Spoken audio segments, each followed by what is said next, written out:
자수성가한 재벌회장. 건물 청소부의 얼굴을 본 순간, 어머니? 너무 오랫동안 그리웠던 나의 어머니. 비 오는 아침, 자신의 건물 로비에서 청소부와 눈이 마주쳤다. 회장이 되기 위해 가난을 증오했던 그 소년의 다짐을 기억하는가. 어머니 손 하나로 둘을 키웠던 그 시간들. 그런데 지금 허리를 굽혀 바닥을 닦는 그 여인의 낡은 손. 지나치게 익숙한 눈빛. 그 순간 재벌회장의 다리가 풀렸다. 어머니, 수십 개의 건물, 수천 명의 직원, 모든 것을 가진 성공 앞에서 비로소 깨달았다. 아들을 놓친 세월 동안 어머니는 자신의 건물을 매일 닦고 있었던 것이다. 이 이야기가 마음에 닿으셨다면 구독과 좋아요 부탁드립니다. 그의 성공 이야기는 단칸방의 천장에서 시작되었습니다. 1980년대 후반 서울 외곽의 달동네. 위로 난 좁은 계단을 오르며 나타나는 낡은 판자촌. 그곳에는 한 여인과 한 소년이 살고 있었습니다. 방 하나, 부엌 한 칸, 화장실 공동. 월세는 20만 원. 그것도 매달 내기 버거운 형편이었습니다. 그는 이곳에서 11살을 맞이했습니다. 비 오는 날이면 어김없이 드러났습니다. 천장의 곳곳에서 빗소리가 울렸습니다. 똑똑. 천정에서 물이 떨어지는 소리. 그 소리는 단순한 빗소리가 아니었습니다. 그것은 가난의 음성이었고 좌절의 리듬이었습니다. 소녀는 밤이 무서웠습니다. 빗소리가 커질 때마다 작은 욕실 휴지통을 들고 물이 떨어지는 자리로 갔습니다. 한 손으로는 떨어지는 물을 받고 다른 손으로는 천장을 노려봤습니다. 엄마가 자는 동안 혼자 처리했습니다. 어른이 아직 되지 않은 어깨가 점점 구부러져 갔습니다. 학교 도시락도 문제였습니다. 매일 아침 엄마는 새벽 4시에 일어났습니다. 작은 냄비에 밥을 푸고 밑반찬처럼 보이게 계란 하나를 넣었습니다. 때론 소시지 반 개, 때론 그것마저도 없는 날도 있었습니다. 소녀는 도시락을 열 때마다 얼굴이 화끈거렸습니다. 반 옆자리 아이는 계란말이, 소시지, 야채가 가득한 도시락을 펼쳤습니다.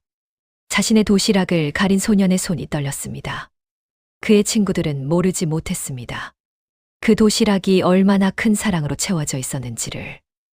아버지는 소년이 6살 때 집을 떠났습니다. 정확한 이유를 알지 못했습니다. 어머니는 그에 대해 말하지 않았습니다. 남은 것은 아버지가 입던 낡은 셔츠 하나뿐이었습니다. 어머니는 그것을 세탁해 소년의 잠옷으로 만들었습니다. 어머니의 손가락은 점점 거칠어졌습니다. 새벽 5시 신문 배달. 손수레를 끌고 골목을 도는 어머니의 모습을 소녀는 단 한 번 봤습니다. 그것만으로도 충분했습니다. 온몸이 흙먼지로 뒤덮인 어머니. 오른손은 주머니에 들어가 있었습니다. 언제 다쳤는지 손가락이 부어 있었습니다. 소녀는 그 뒤로 신문 배달원을 보면 고개를 돌렸습니다. 오전엔 식당 설거지. 대여섯 시간을 서서 빨간 손으로 접시를 씻었습니다. 저녁엔 사무실 청소. 밤 10시부터 새벽 1시까지 3시간을 더했습니다. 그렇게 어머니는 하루에 2번, 3번 일을 전전했습니다. 소녀는 자는 웃음만으로도 어머니가 얼마나 피곤한지 알 수 있었습니다. 침대에 누우면 거의 움직이지 않았습니다. 그 고통스러운 고요함. 그것이 가난이었습니다. 그를 이끄는 그 순간, 10살 생일날 밤이었습니다. 어머니는 도시락 가게에서 단팥빵 하나를 사왔습니다. 촛불은 없었습니다. 그 대신 어머니가 성냥을 그었습니다. 작은 불빛이 흔들렸습니다. 어머니의 얼굴이 그 빛에 비쳤습니다. 그 얼굴에는 피로만 가득했습니다. 웃음도 있었지만 그 웃음은 슬픔으로 보였습니다. 생일 축하해, 우리 아들. 그 말을 하는 어머니의 목소리가 떨렸습니다. 소녀는 그 순간을 잊지 못했습니다. 그것은 축제가 아니었습니다. 그것은 좌절의 순간이었습니다. 자신의 생일이 어머니에게 부담이 될 수 있다는 깨달음. 존재하는 것 자체가 죄책감이 되는 경험. 그 밤 소녀는 속으로 다짐했습니다. 나는 절대 이렇게 살지 않겠다. 그 다짐은 약속이 아니었습니다. 그것은 증오였습니다. 가난에 대한 증오. 무력함에 대한 증오. 어머니를 눈물로 만드는 세상에 대한 증오. 그 증오의 열기가 소년을 움직였습니다. 중학교에 들어간 후 그의 성적은 급상승했습니다. 스스로를 혹독하게 다그쳤습니다. 잠도 줄였습니다. 친구들과의 만남도 거절했습니다. 모든 것이 낭비처럼 느껴졌습니다. 가난을 벗어나는 것만이 목표였습니다.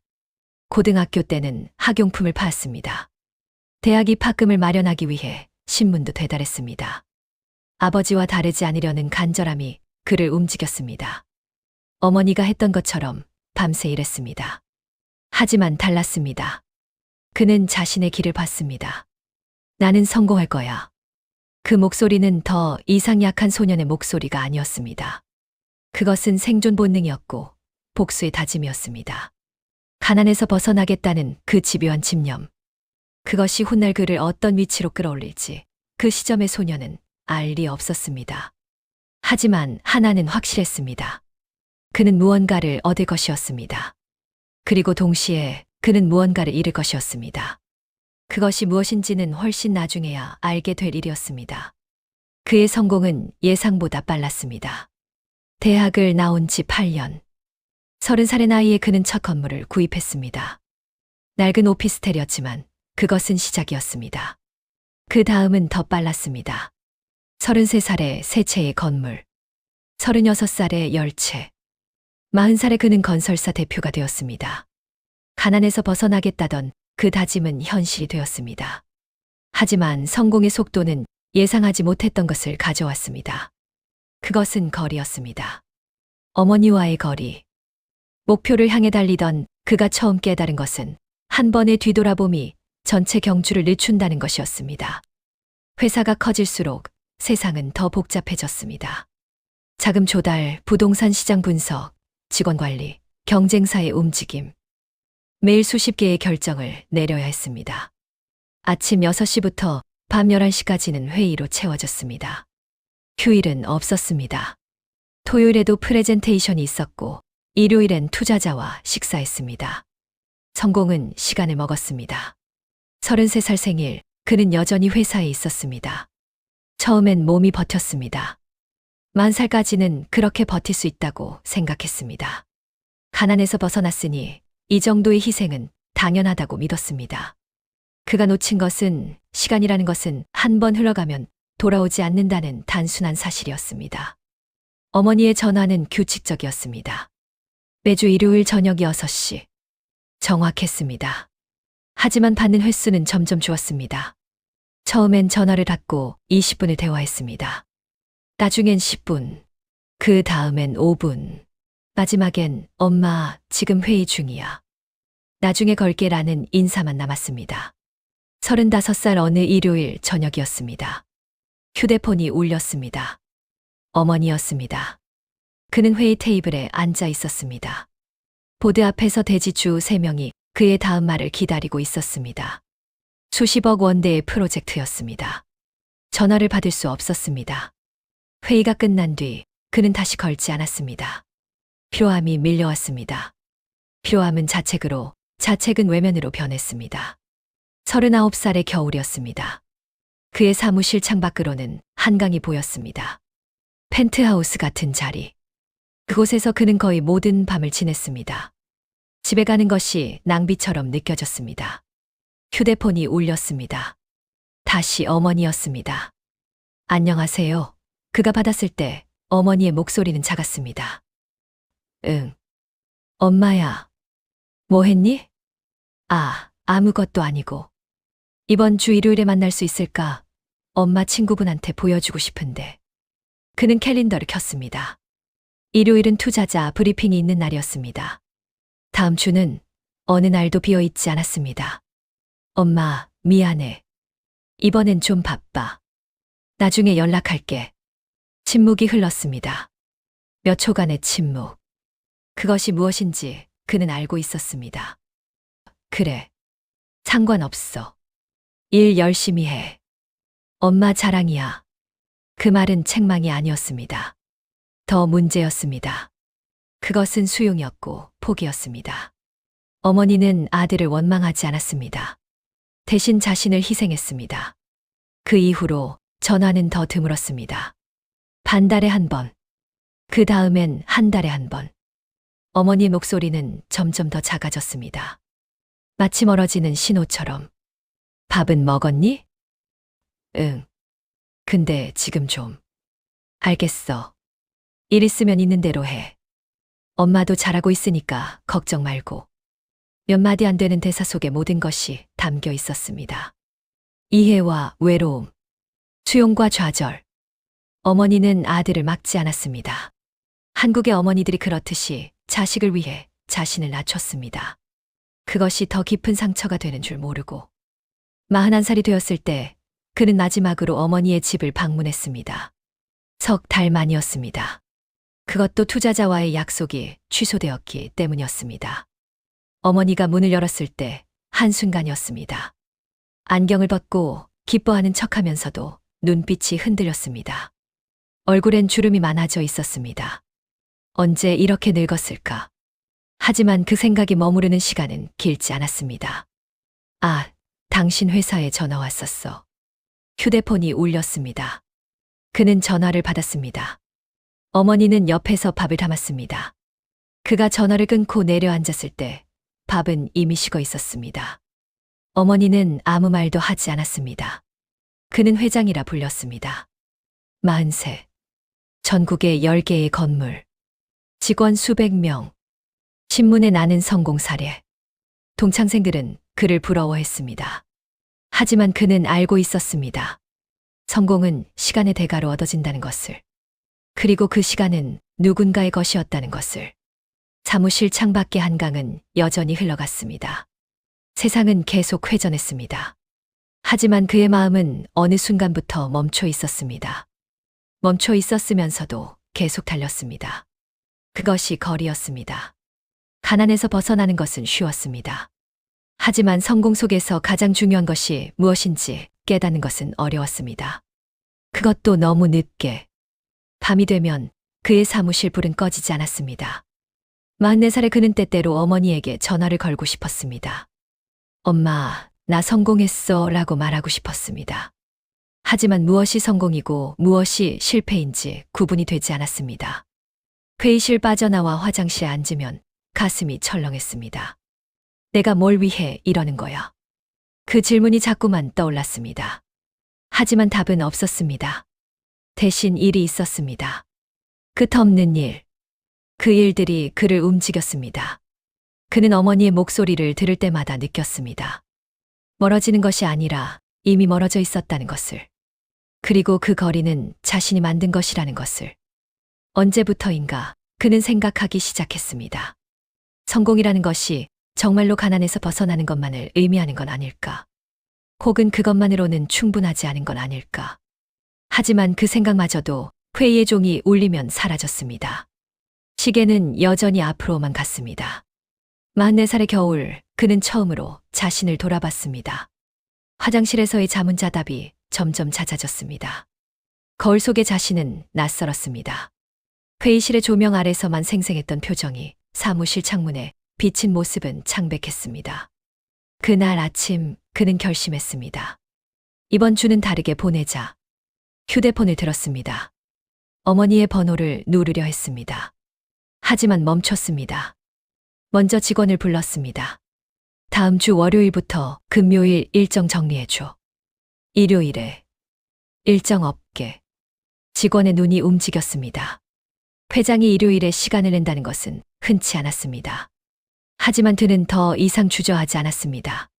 그렇게 시작된 전화는 너무 늦었습니다. 월요일 아침 그는 어머니에게 전화했습니다. 엄마, 이번 일요일에 시간 있어. 어머니의 목소리는 반가웠습니다. 오랜만의 목소리였습니다. 응. 뭐 하니? 요즘 엄마 안부가 궁금했어. 시간 내서 뵙고 싶어. 침묵이 흘렀습니다. 그것은 조금 길었습니다. 어머니가 대답하는데 시간이 걸렸습니다. 좋아. 엄마도 너랑 있고 싶었어. 그런데 일요일이면 괜찮아? 너 일 없어. 응. 이번엔 일정 비웠어. 엄마를 위해서. 그 말이 가슴을 철렁하게 했습니다. 왜 이렇게 늦게야 말할 수 있었을까? 그는 그 후회를 삼켜야 했습니다. 월요일은 평온했습니다. 화요일도. 수요일까지도 모든 것이 계획대로였습니다. 하지만 목요일 오전 10시 그의 세계가 흔들렸습니다. 총사에서 전화가 왔습니다. 큰 프로젝트였습니다. 강남역 앞 대규모 건설 사업. 현장에서 문제가 생겼습니다. 구조상 결함이 발견되었습니다. 안전 관련 이슈였습니다. 언론에 나가면 회사는 끝날 수도 있었습니다. 회장님, 즉시 현장 방문이 필요합니다. 그는 일요일이 생각났습니다. 하지만 이것도 피할 수 없었습니다. 알겠습니다. 오후 2시에 현장에 가겠습니다. 현장 방문은 예상보다 길었습니다. 토요일까지 이어졌습니다. 구조 재검토, 안전 담당자와의 협의, 시공사와의 책임 논의, 모두가 그를 기다리고 있었습니다. 금요일 밤 그는 호텔방에서 처음 어머니에게 연락했습니다. 엄마, 미안해. 일이 생겼어. 내일 못 갈 것 같아. 어머니의 목소리는 조용했습니다. 그래. 일이 있으면 어쩔 수 없지. 당신 일이 중요하니까. 그 당신이라는 표현이 어색했습니다. 어머니는 아들에게 당신이라 부르지 않았습니다. 그것은 심리적 거리를 의미했습니다. 엄마, 다음 주일은 꼭. 알겠어. 일 열심히 해. 전화는 끝났습니다. 토요일 오후 문제는 정리되었습니다. 구조 보강안이 승인되었습니다. 시공을 다시 시작할 수 있었습니다. 그는 회사로 돌아왔습니다. 사무실에 불이 켜져 있었습니다. 밤샘 근무를 한 직원들이 있었습니다. 고생했어요. 그가 말했습니다. 직원들은 일어섰습니다. 그는 책상에 앉았습니다. 휴대폰을 들었습니다. 어머니에게 전화를 하려 했습니다. 밤 11시였습니다. 너무 늦었습니다. 내일 아침에 전화하자고 생각했습니다. 내일 아침은 오지 않았습니다. 대신 일요일 오전 8시에 전화가 있었습니다. 모르는 번호였습니다. 이쪽 어머니 되시죠? 저 119 구급대입니다. 어머니가. 그 말 이후의 모든 것은 흐릿했습니다. 아니, 잠깐입니다. 시간은 더 빨리 흘러야 합니다. 그것은 이미 일어난 일이기 때문입니다. 다시 목요일로 돌아갑니다. 오후 2시 회의실입니다. 그는 투자자들과 식사 중이었습니다. 새로운 프로젝트에 대한 협의였습니다. 보드 앞에 자료들이 펼쳐져 있었습니다. 적어도 1시간은 필요한 회의였습니다. 휴대폰이 진동했습니다. 화면을 봤습니다. 어머니였습니다. 다시 한번 전화 기록을 봤습니다.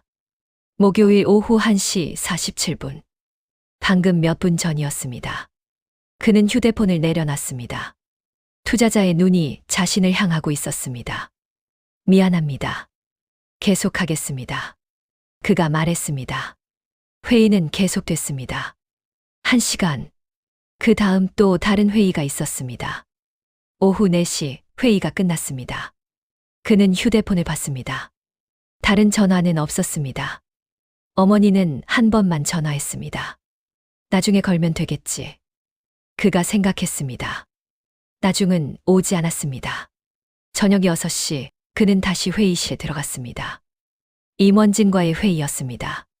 분기별 실적 보고, 마케팅 전략, 신입 채용 계획, 밤 9시까지 이어졌습니다. 나가면서 그는 비로소 생각했습니다. 어머니는 왜 전화했을까? 뭐 필요한 게 있었나? 중요한 일이었을 수도 있었습니다. 아팠을 수도 있었습니다. 뭔가 말하고 싶었을 수도 있었습니다. 그는 휴대폰을 들었습니다. 어머니에게 전화했습니다. 벨벨벨벨. 코름만 울렸습니다. 다시 걸었습니다. 역시 벨음만 울렸습니다. 그는 문자를 보냈습니다. 엄마, 미안해. 방금 봤어. 뭐 했어? 답장은 오지 않았습니다. 밤 10시가 되었습니다. 밤 11시가 되었습니다. 자정이 되었습니다. 아무것도 오지 않았습니다. 그는 그날 밤을 샜습니다. 사무실에 불이 꺼지지 않았습니다. 휴대폰 화면을 계속 봤습니다. 한 글자도 더 들어오지 않는 메시지 창을. 새벽 3시 그는 스스로를 설득했습니다. 엄마는 자고 있겠지. 아침에 깨어나면 보겠지. 하지만 아침이 되면서 그의 마음은 점점 빠르게 뛰기 시작했습니다. 아침 8시 모르는 번호로 전화가 왔을 때 그는 모든 것을 직감했습니다. 어머니가. 그 말은 완성되지 않았습니다. 하지만 그는 이미 알고 있었습니다. 목요일 오후 1시 47분, 어머니의 마지막 전화. 그것이 무엇이었는지는 영원히 알 수 없게 되었습니다. 회의실 보드를 바라보던 그 순간 세상이 멈췄습니다. 투자자들의 얼굴도 없었습니다. 임원진의 목소리도 들리지 않았습니다. 대신 어머니의 목소리만 반복됐습니다. 뭐 필요한 게 있었나? 그 질문이 그를 짓누르기 시작했습니다. 성공했습니다. 모든 것을 가졌습니다. 건물들도 있고 직원들도 있고 돈도 있었습니다. 하지만 가장 중요한 것은 그 순간부터 사라졌습니다. 그리고 그것은 자신이 잃어버린 것이 아니라 자신이 버린 것이었다는 깨달음이 그를 짓눌렀습니다. 더 이상 되돌릴 수 없는 순간이었습니다. 장례는 아무도 도와주지 않았습니다. 아니, 정확히는 할 수 없었습니다. 회사 경영 때문에. 장례식장에서 받은 문자는 16개였습니다. 모두 일 관련이었습니다. 강남역 프로젝트 안전점검 결과 나왔습니다. 임원진이 당신을 찾고 있습니다. 경쟁사에서 우리 차장을 영입했습니다. 그는 장례식장의 의자에 앉아 있었습니다. 어머니의 유골 옆에서. 하지만 마음은 회사에 있었습니다. 아니, 마음이 거기 있어야 했습니다. 5일간의 장례를 마치고 그는 회사로 돌아왔습니다. 사무실에 불은 꺼져 있지 않았습니다. 밤새 누군가가 일했다는 증거였습니다. 그는 책상에 앉았습니다. 모니터를 켰습니다. 메일이 500개 이상 쌓여 있었습니다. 회의실에 불빛이 보였습니다. 누군가가 이미 일을 진행하고 있었습니다. 그는 가슴이 철렁했습니다. 회의실 문을 열었을 때 5명의 임원진이 테이블에 앉아 있었습니다. 그들은 그를 보고 일어섰습니다. 하지만 그 움직임은 어색했습니다. 마치 한순간을 방해받은 것처럼. 회장님이 오셨네요. 부회장이 말했습니다. 그의 이름은 김 부회장. 14년을 함께 일한 사람이었습니다. 상황이 어떻게 됐어? 그가 물었습니다. 강남역 프로젝트는 예정대로 진행 중입니다. 다만 인력 문제가 좀 있습니다. 인력 문제. 네. 기술팀 차장 3명이 A건설로 옮겼습니다. 금일 오전에 퇴사 신청서가 되어왔습니다. 그는 의자에 앉았습니다. 천천히. 왜? 침묵이 흘렀습니다. 5명의 임원진 중 누도 먼저 대답하지 않았습니다. 더 좋은 조건을 제시했다고 합니다. 그것은 사실이 아니었습니다. 그들은 모두 알고 있었습니다. 회장이 자리를 비운 동안 경쟁사가 움직였다는 것을. 그리고 그동안 이 회사의 리더십이 공백이었다는 것을. 자네들은 이 상황을 방치했나? 그의 목소리는 낮았습니다. 회장님이 계신 동안 우리가 함부로 움직일 수 없었습니다. 김 부회장이 말했습니다. 그 말은 책망이었습니다. 뭐라고? 아니면 회장님이 예상 가능했어야 합니다. 시장이 어떻게 움직이는지. 침묵이 다시 내려앉았습니다. 그것은 긴 침묵이었습니다. 회장은 아무 말도 하지 않았습니다. 대신 일어섰습니다. 내일 아침 9시. 전사 임원진 회의. 그가 나갔습니다. 다음 날 아침 더 큰 문제가 터졌습니다. 대형 건설사에서 연락이 왔습니다. 합작 프로젝트였습니다. 춘천의 대규모 주상복합 개발. 1년 전부터 준비해온 것이었습니다. 죄송하지만 이번 프로젝트는 철회하기로 결정했습니다. 상대방의 목소리는 차가웠습니다. 이유가 뭡니까? 파트너로서 신뢰도에 문제가 있다고 판단했습니다. 최근 인력 유출과 시장 위기 속에서 회사의 안정성이 보장되지 않습니다. 그것은 사업상 이유가 아니었습니다. 그것은 신뢰의 문제였습니다. 그리고 신뢰는 리더십으로부터 나옵니다. 그날 오후 금융감시원에서 전화가 왔습니다. 귀사의 부도 위험도가 상향 조정되었습니다. B등급으로.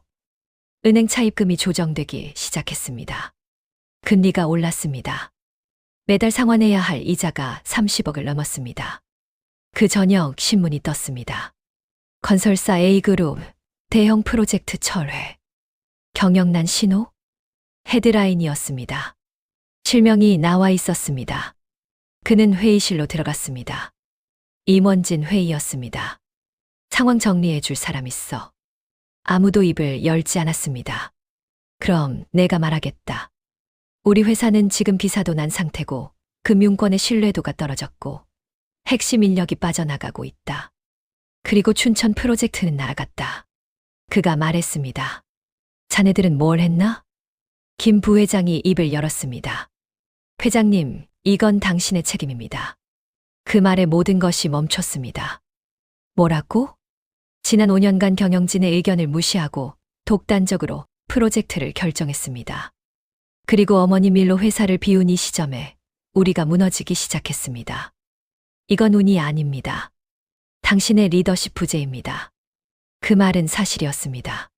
하지만 듣는 입장에서 그것은 칼이었습니다. 그렇다면 자네들이 회사를 살릴 방법을 제시해야 하지 않나?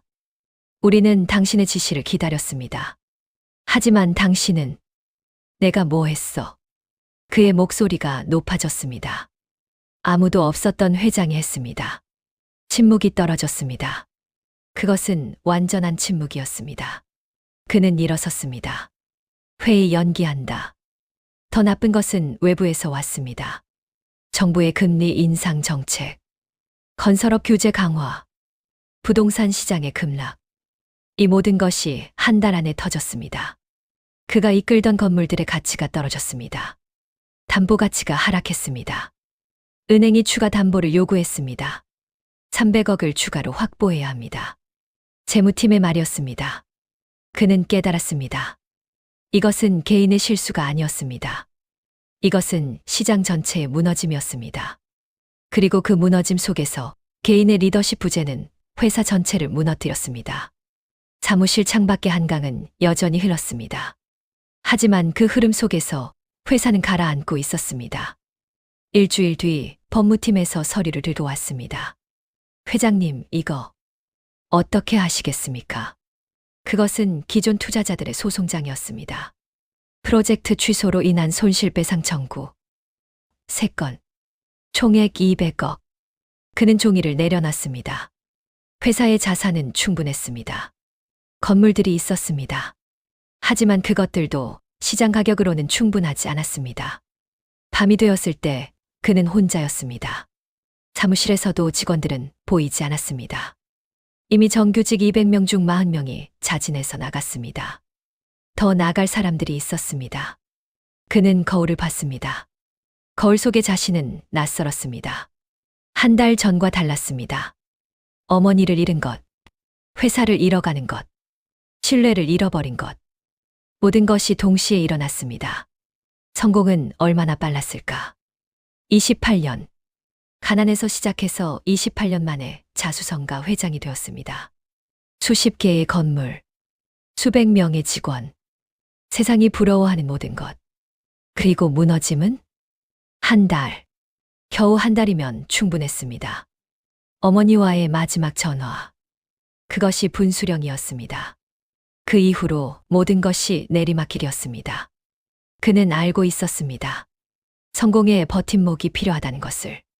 그 버팀목의 이름은 사랑이었습니다. 그는 가난할 때 어머니의 사랑이 있었습니다. 하지만 성공할 때 그 사랑을 놓쳤습니다. 그리고 지금 무너질 때 그 사랑도 없었습니다. 사무실 불빛이 한강 위에 비쳤습니다.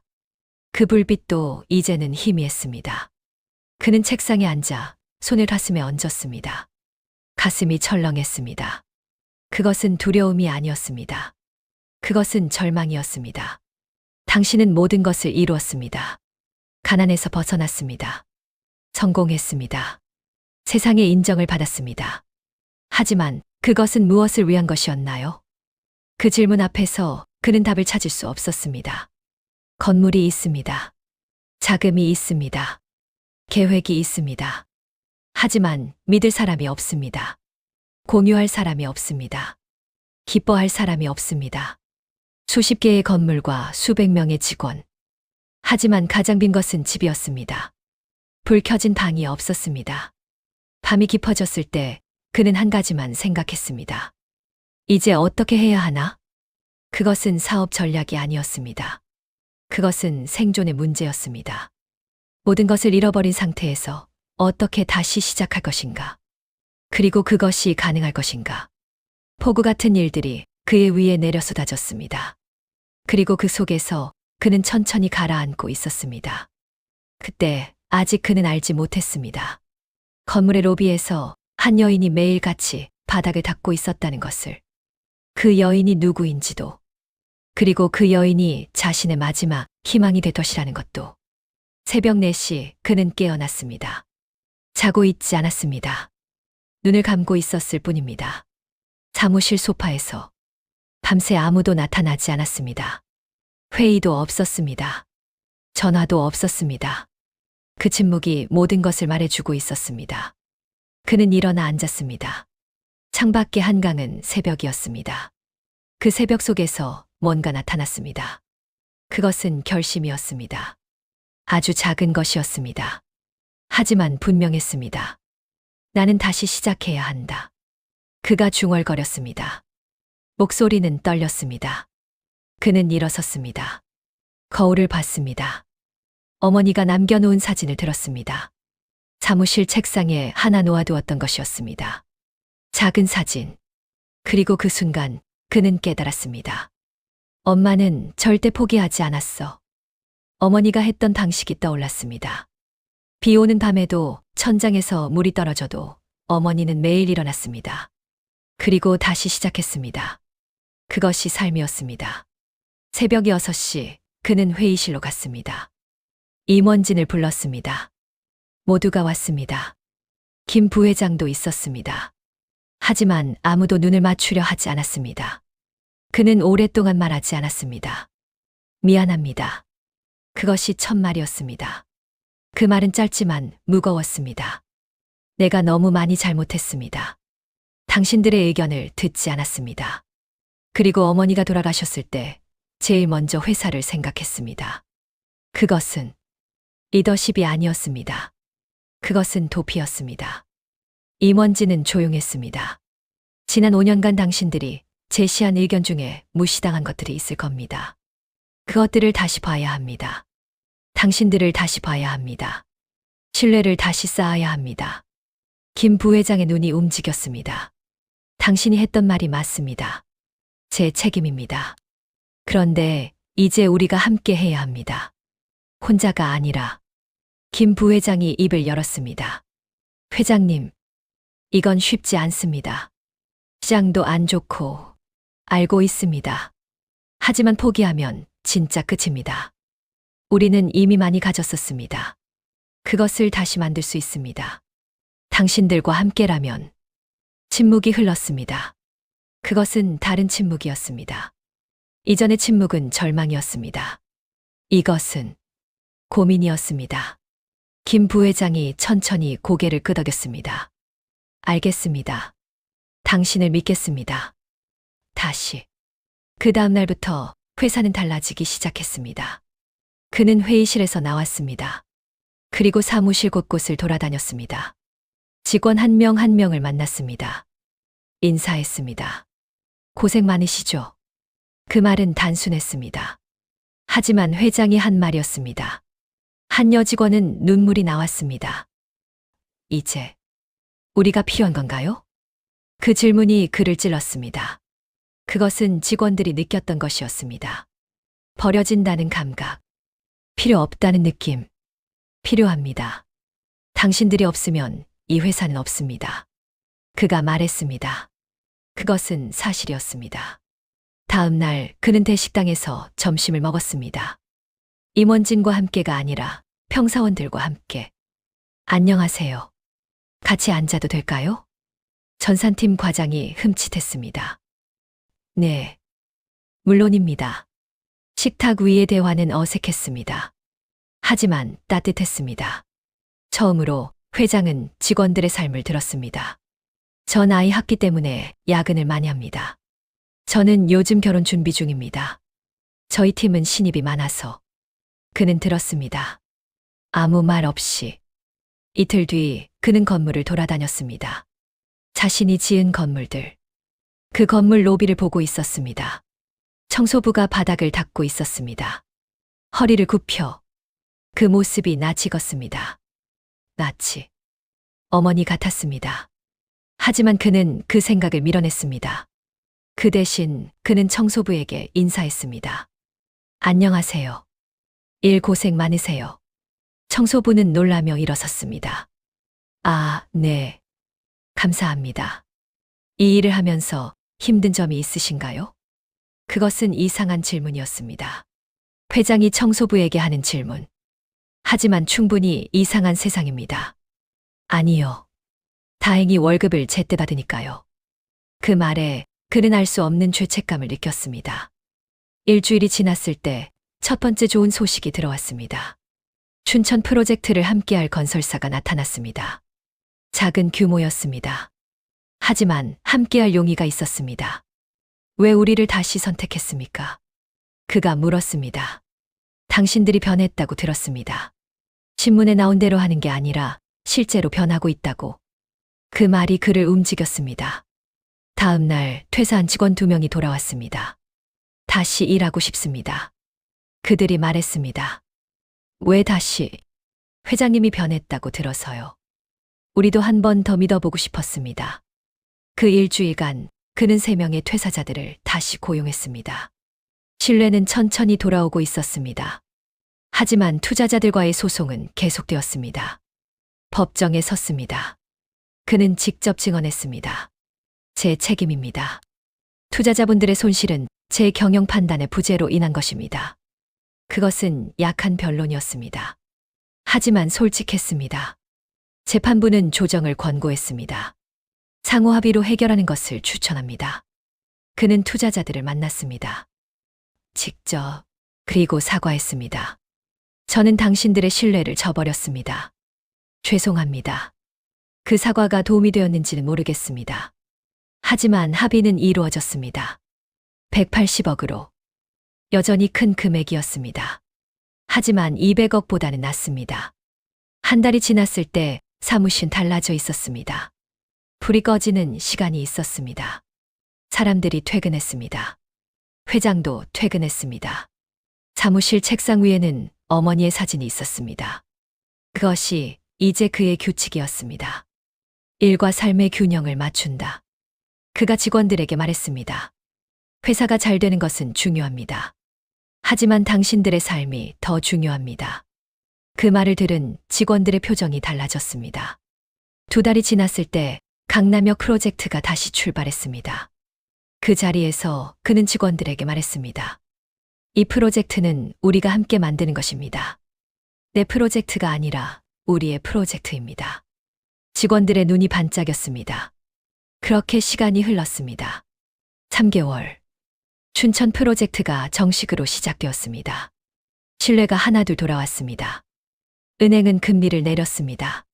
신용도는 다시 올랐습니다. 성공은 아니었습니다. 하지만 희망이었습니다. 그리고 그 희망은 사람으로부터 왔습니다. 그는 깨달았습니다. 성공이란 건물이 아니었습니다. 돈도 아니었습니다. 그것은 신뢰였습니다.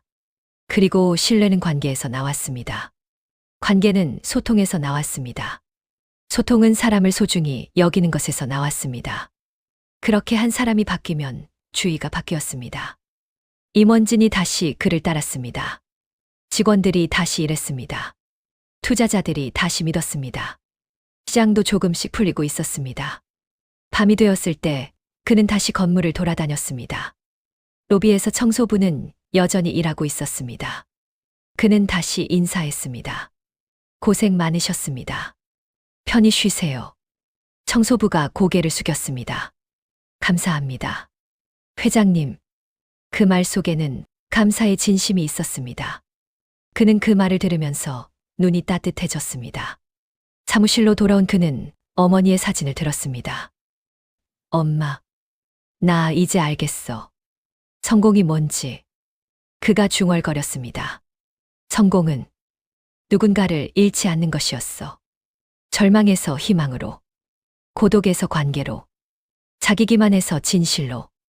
모든 것이 천천히 다시 자리 잡고 있었습니다. 그것이 회복이었습니다. 완전하지는 않지만 확실했습니다.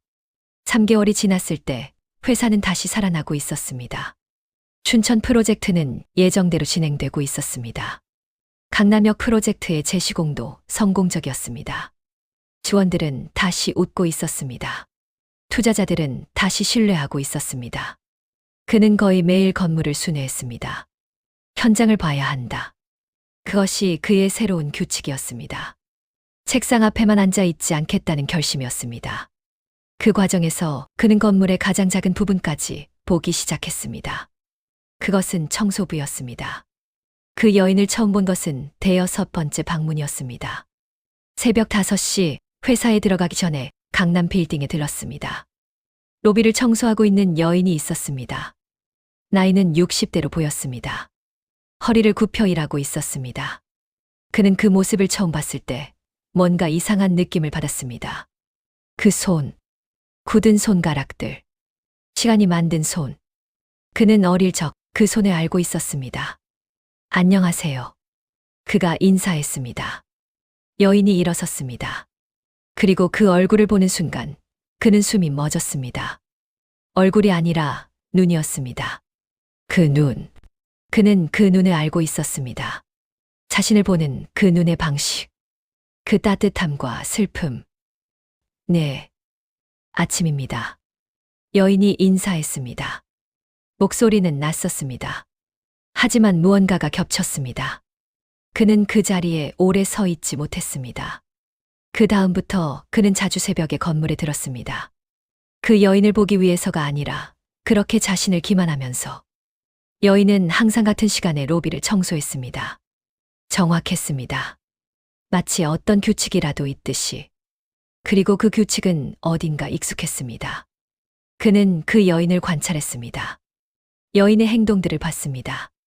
엘리베이터 앞을 닦을 때의 움직임, 계단을 내려갈 때의 걸음걸이, 그리고 휴식을 취할 때의 모습, 의자에 앉아 먼 곳을 보는 그 얼굴. 그 모든 것이 누군가의 그림자처럼 겹쳤습니다. 하지만 그는 부정했습니다. 불가능하다. 어머니는. 그 말은 완성되지 않았습니다. 그는 인사팀을 불렀습니다. 은근슬쩍. 강남 빌딩 청소부들 명단 있어. 인사팀장이 자료를 가져왔습니다. 여기 3명이 있습니다. 아침 조 2명, 저녁 조 1명. 그는 이름을 봤습니다. 하나는 50대 이름, 하나는 40대 이름, 하나는 이건. 그분은 계약직입니다. 9개월 전부터 계약서에 따로 요청하신. 인사팀장의 말이 멈췄습니다. 제가 요청했어. 네. 담당자가 직접 오셔서 계약하셨다고 했습니다. 구체적인 사유는? 그는 그 이름을 봤습니다. 이순희. 그 이름은 처음 봤습니다. 하지만 뭔가 다른 그들의 관계를 암시했습니다. 9개월 전. 그것은 어머니가 돌아가신 지 정확히 6개월 뒤였습니다. 진실의 층위. 그는 담당자를 찾아갔습니다. 본사 인사팀에서 강남 빌딩 프로젝트를 담당한 부장이었습니다. 강남 빌딩 청소 계약 다시 정리해 줄 수 있어. 부장이 자료를 펼쳤습니다. 네. 9개월 전 어떤 분이 오셔서 추천해 주신 분입니다. 특별히 그 빌딩만 청소하도록 요청하셨고 성실하다고 해서 계약했습니다. 그분이 누군가 알아볼 수 없습니다. 면접을 직접 보셨던 건 아니고 전화로만. 그는 자료를 들었습니다.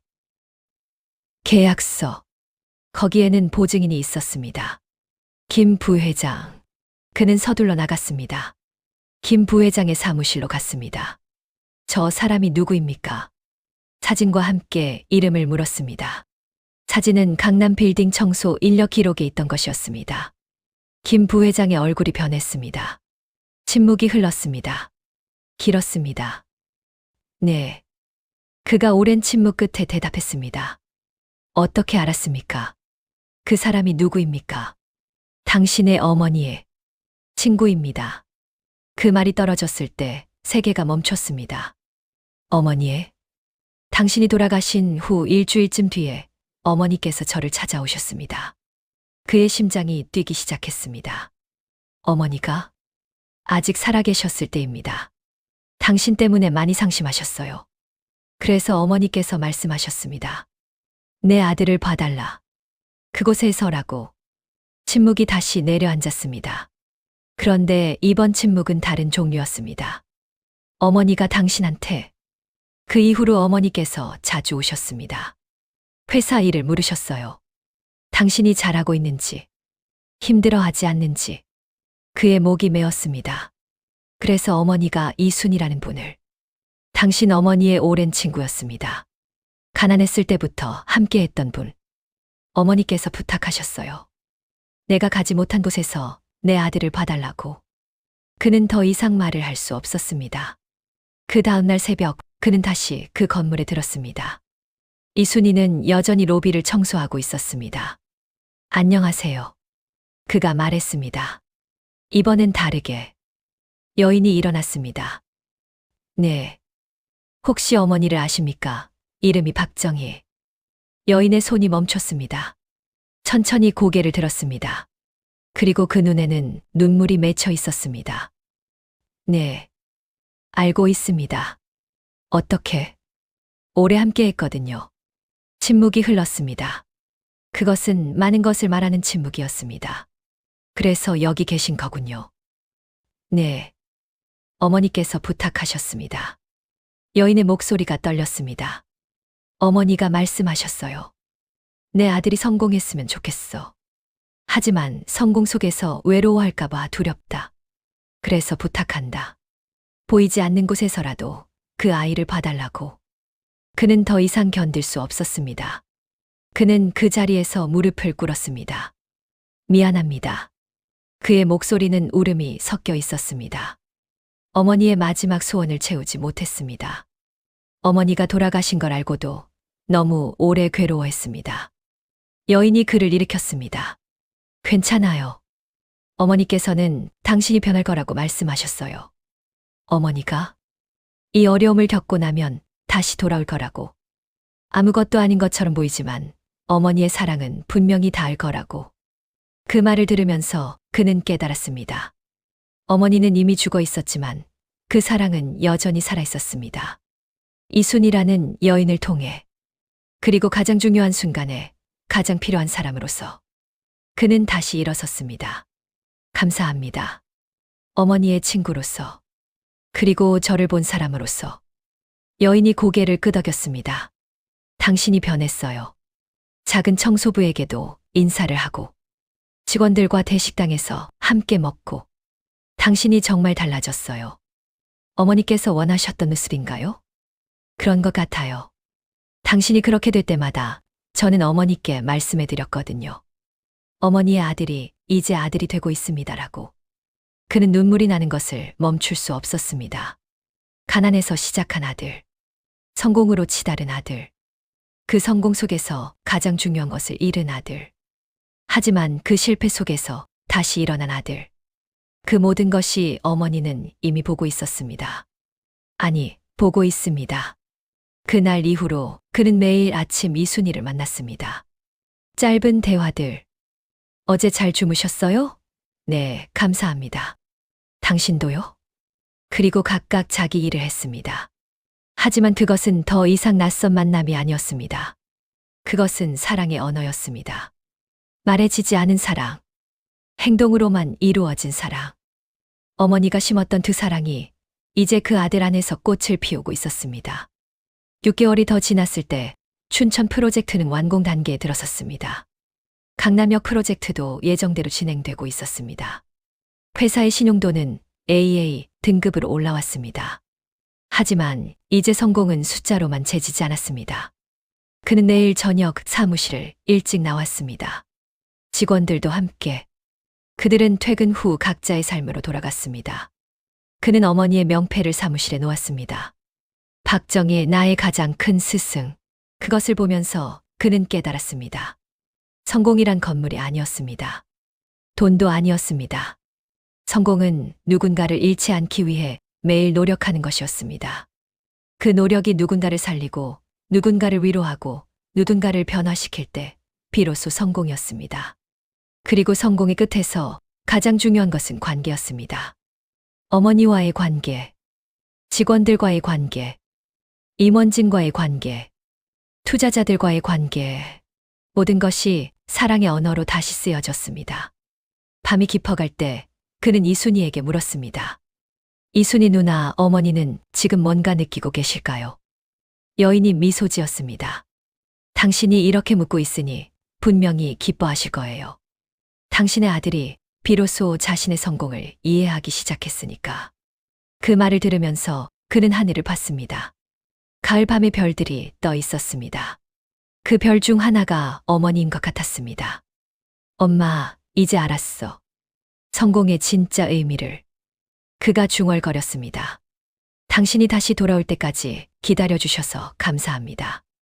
모든 것이 마침내 제자리를 찾았습니다.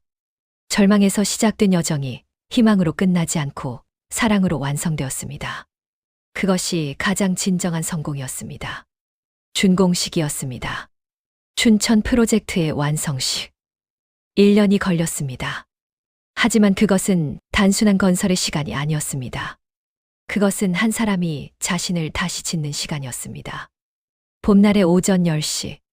건설 현장은 축제 같았습니다. 투자자들이 왔습니다. 은행장도 왔습니다. 언론도 왔습니다. 하지만 그의 눈은 다른 곳을 보고 있었습니다. 옆에 서 있는 이순희, 그리고 현장의 50명의 근로자들. 이 프로젝트를 함께 만든 사람들. 그는 그들의 얼굴을 보고 있었습니다. 정확히 1년 5개월 전. 그는 사무실 소파에서 밤을 샜습니다. 어머니를 잃은 지 1개월. 회사는 무너지고 있었습니다. 인력은 빠져나가고 투자자들은 등을 돌렸고 자신은 고독했습니다. 그 암흑의 시간에서 그는 한 가지만 깨달았습니다. 나는 혼자가 아니었다. 어머니가 있었습니다. 이순이가 있었습니다. 임원진이 있었습니다. 직원들이 있었습니다. 그가 버린 사람들이 모두 남아 있었습니다. 준공식의 현장에서 그는 그들을 다시 봤습니다. 1년 전 김 부회장은 그를 책망했습니다. 그것은 옳은 책망이었습니다. 그 책망이 그를 살렸습니다. 지금 김 부회장은 그의 옆에 서 있었습니다. 준공식에서 첫 번째로 말할 사람이었습니다. 현장에서 스피커가 울렸습니다. 춘천 프로젝트 완공 기념식을 시작하겠습니다. 그는 현장 중앙의 단상으로 걸어갔습니다. 주변의 모든 눈이 그를 따랐습니다. 하지만 그는 처음으로 그 시선을 두려워하지 않았습니다. 안녕하십니까? 그의 목소리가 울렸습니다. 저는 1년 전 이 프로젝트를 시작할 때 확신하지 못했습니다. 회사도 문제가 있었고 시장도 좋지 않았고 제 마음도 무너져 있었습니다. 침묵이 흘렀습니다. 하지만 여기 있는 분들이 저를 믿어주셨습니다. 저를 포기하지 않으셨습니다. 그의 목소리에 떨림이 있었습니다. 특히 제 곁에서 저를 봐주신 분들. 그가 이순이를 바라봤습니다. 저는 그동안 너무 많은 것을 놓쳤습니다. 가장 중요한 것을. 하지만 당신들이 저를 데려와 주셨습니다. 더 이상 말을 이을 수 없었습니다. 그는 잠시 멈췄습니다. 감사합니다. 그 두 글자의 모든 것이 담겨 있었습니다. 준공식이 끝나고 모두가 건물 내부를 둘러봤습니다. 11층 규모의 주상복합. 오피스, 주거, 상업시설. 1년 전엔 불가능한 꿈이었습니다. 그는 층마다 돌아다녔습니다. 1층 로비. 여기서 직원들과 처음 만났습니다. 여기서 관계를 다시 시작했습니다. 3층 회의실. 여기서 임원진을 불렀습니다. 여기서 처음 사과했습니다. 8층 대식당. 여기서 평사원들과 점심을 먹었습니다. 여기서 그들의 삶을 들었습니다. 모든 공간이 그의 변화의 역사였습니다. 준공식이 마쳐진 저녁. 모두가 떠났습니다. 그는 혼자 건물에 올랐습니다. 맨 꼭대기층에. 루프탑. 춘천의 밤이 아래 펼쳐져 있었습니다. 불이 하나둘 켜졌습니다. 도시의 불들. 누군가의 집. 누군가의 일터. 누군가의 삶. 그는 거기서 하늘을 봤습니다. 엄마. 그가 중얼거렸습니다. 나 여기 왔어. 당신이 원했던 곳까지. 바람이 불었습니다. 하지만 당신은 여기 없군요. 그 말을 하면서 그의 눈에 눈물이 맺혔습니다. 1년 5개월. 아직도 어머니의 부재는 아팠습니다. 하지만 그것은 다른 종류의 아픔이었습니다. 이순이가 루프탑으로 올라왔습니다. 그는 그 발자국 소리로 이순이임을 알았습니다. 여기 계셨군요. 네. 혼자만 있고 싶었어요. 침묵이 흘렀습니다. 그리고 이순이가 물었습니다. 어머니께 사과했어요? 그의 몸이 움직였습니다. 아직입니다. 그럼 지금 하세요. 이순이가 말했습니다. 어머니는 이 건물을 보고 싶으셨어요. 아니, 당신이 변하는 것을 보고 싶으셨어요. 그리고 당신은 변했습니다. 충분히. 그가 하늘을 봤습니다. 엄마, 미안해요. 그의 목소리는 작았습니다. 내가 너무 오래 외로워서 당신을 잃어버렸어요. 당신의 전화를 받지 못해서. 당신의 마음을 외면했어요. 가슴이 철렁했습니다. 하지만 이제 알겠어. 당신의 사랑이 얼마나 깊었는지. 목이 메었습니다. 미안합니다. 너무 늦어서. 미안합니다. 그가 무릎을 꿇었습니다. 루프탑의 찬 공기 속에서. 밤의 도시 위에서. 그는 어머니에게 무릎을 꿇었습니다. 이순이가 그의 옆에 앉았습니다. 당신은 이미 어머니께 사과했어요. 언제요? 매일. 당신이 직원을 안아주고 임원진의 의견을 들을 때마다. 당신이 일찍 퇴근해서 가족 시간을 가질 때마다. 그가 고개를 들었습니다. 어머니께서는 당신의 행동으로 사과를 받으셨어요. 침묵이 흘렀습니다. 이제 약속해야 할 시간입니다. 약속. 네. 당신이 이 건물을 짓듯이 다른 사람들의 꿈도 지어주겠다는 약속. 당신이 받은 사랑을 다른 사람들에게도 나누겠다는 약속. 그가 느리게 일어섰습니다. 알겠습니다. 그가 하늘을 향해 손을 모았습니다. 엄마, 약속합니다. 당신이 주신 사랑을 소중히 지키겠습니다. 그리고 다른 사람들에게도 나누겠습니다. 그로부터 3년이 흘렀습니다. 회사는 안정을 찾았습니다. AA 등급의 신용도, 500명의 직원, 20개의 프로젝트. 하지만 그 숫자들은 더 이상 중요하지 않았습니다. 더 중요한 것이 있었습니다. 직원들이 웃음을 잃지 않았다는 것. 일과 삶의 균형을 이루고 있다는 것. 회사가 사람들에게 희망의 공간이 되었다는 것. 그는 여전히 매일 아침 새벽 5시에 건물에 들었습니다. 그리고 거기서 이순이를 만났습니다. 이제 이순이는 청소부가 아니었습니다. 그는 복지 담당 상임이사가 되었습니다. 그녀의 역할은 직원들의 삶을 챙기는 것이었습니다. 그것은 어머니가 어디서나 했던 일이었습니다. 어느 날 그는 편지를 썼습니다. 손으로, 펜으로. 컴퓨터가 아니라 엄마에게. 그것이 시작이었습니다. 엄마, 나는 지금 행복합니다. 성공이 뭔지 알게 됐습니다. 당신과의 관계를 잃고 다시 찾는 과정에서 배웠습니다. 편지는 계속했습니다. 나는 매일 아침 당신이 했던 방식대로 일어납니다. 당신의 일터인 건물들을 돌아다닙니다. 당신처럼 다른 사람들을 봅니다. 그리고 마지막, 당신을 위해 나는 여기 있습니다. 당신의 꿈을 이어가는 자로서, 당신의 사랑을 전하는 자로서. 감사합니다, 엄마. 편지는 어머니의 묘 앞에 놓였습니다. 그가 정기적으로 가는 곳이 된 그곳에 회사의 새로운 프로젝트가 시작되었습니다. 청년 주택 사업, 신혼부부와 사회초년생들을 위한 저렴한 주택 공급. 그것은 사업이라기보다 약속이었습니다. 어머니에게 한 약속. 다른 사람들의 꿈을 지어주겠다는 약속. 그는 건설 현장을 돌아다니면서 젊은 근로자들을 봤습니다. 어딘가 자신의 과거를 닮은 그들을. 가난한 집에서 태어났을 그 젊은이들. 안녕하세요. 일고 많으세요? 그가 물었습니다. 그들의 얼굴이 밝아졌습니다. 그것만으로도 충분했습니다. 밤이 깊어갈 때 그는 사무실에 앉아 있었습니다. 어머니의 명패를 봤습니다. 박정희 나의 가장 큰 스승. 그리고 옆에 놓인 또 다른 사진. 젊을 때의 어머니. 밝은 표정. 그 사진을 보면서 그는 깨달았습니다. 어머니는 결코 가난 속에서 꺾이지 않았습니다. 그 미소를 잃지 않았습니다. 그것이 어머니의 성공이었습니다. 그리고 지금 그는 그 성공을 이어가고 있었습니다. 혹시 당신도 지금 무언가를 잃었나요? 혹은 누군가와 멀어져 있나요? 혹은 성공이 무엇인지 모르고 헤매고 있나요? 그렇다면 잠깐 멈춰보세요. 당신의 곁에 있는 사람들을 봐보세요. 그들의 얼굴을 보고 그들의 목소리를 들어보세요. 누군가는 당신의 꿈을 보고 있습니다. 누군가는 당신의 성공을 응원하고 있습니다. 누군가는 당신이 돌아올 때까지 기다리고 있습니다.